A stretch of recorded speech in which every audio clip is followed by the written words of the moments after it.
နေ့ခရမ်းကစောသီးလေးတွေခူပါမယ်ဒီမှာခူသွားပြီးပါခူပြီးသွားပါပြီခူပြီးတော့ဒီကစောသီးလေးတွေကို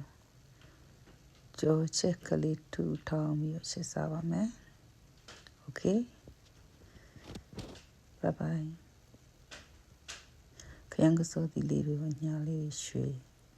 ပြီးတော့ထောင်စွန်ချောက်ကလေးထောင်ထက်ငပိစိန်သားလေးနဲ့จิตတုံနေနဲ့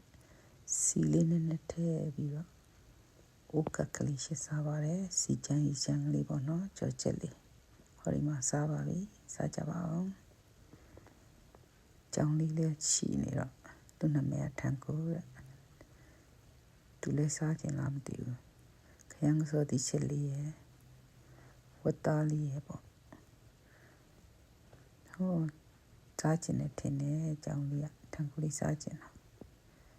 ရော့မစား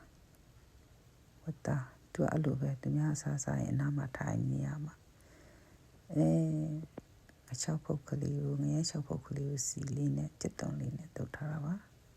ဝတ်သားပါစားပါမယ်နော်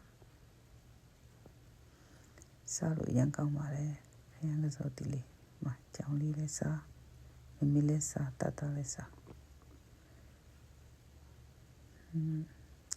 ရင်နွေးချမ်းလေးနဲ့ပေါ့ကြောချက်လေးရမ်းစားလို့ကောင်းပါတယ်